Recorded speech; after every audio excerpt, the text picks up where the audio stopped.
ölkə əhalisinin yarıdan çoxu gerçəkdən də çox kasıb yaşayırlar, yoxsulluq şəraitində yaşayırlar. İnsanlar çarəsiz durumdadılar.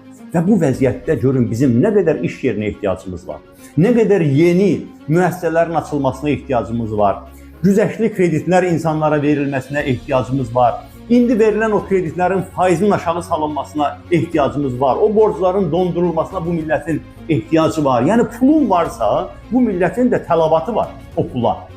Pul var, amma deyirlər ki, pulun sizə dəxli yoxdur. Pul var, amma bu millətin deyil o pul. Onu biz istədiyimiz kimi istifadə edəcəyik. Və bəli, sizin dediyiniz kimi bu il deməli ən böyük investisiyanı İsrailə yönəldir Azərbaycan hakimiyyəti. Milyardlıq investisiyalar gedir İtaliya və İsrailə. Deməli, Türkiyə ilə bağlı daimi demək olar ki, bu trend saxlanılır. 18 milyardlıq sərmayə qoyulub, indi 7 milyarddan sərmayə də qoyulacaq. Pakistanla həmin qaydada, Afrika ölkələrlə həmin qaydada. Bəs bu pullar nəyə görə Azərbaycana yaxızdırılmır? Nəyə görə Azərbaycanda o milyardların hesabına yeni iş yerləri açılmır? Nəyə görə aşağı faizlə sahibkarlara verilmir kredit, ipoteka krediti aşağı faizlə insanlara əl çatan edilmir? Görün bu qədər pulla ölkə iqtisadiyyatını necə inkişaf etdirmək olardı? Nəhayət heç olmasa bu Bakının bu deməli su və kanalizasiya sistemini qurun. Bir halda ki milyardlarınız var.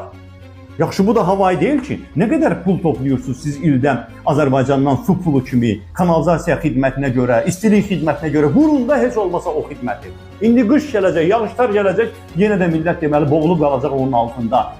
Deməli Azərbaycanın bu qədər ehtiyacı var ikən bu pullar, bu milyardlar nəyə görə ölkədən çıxarılır?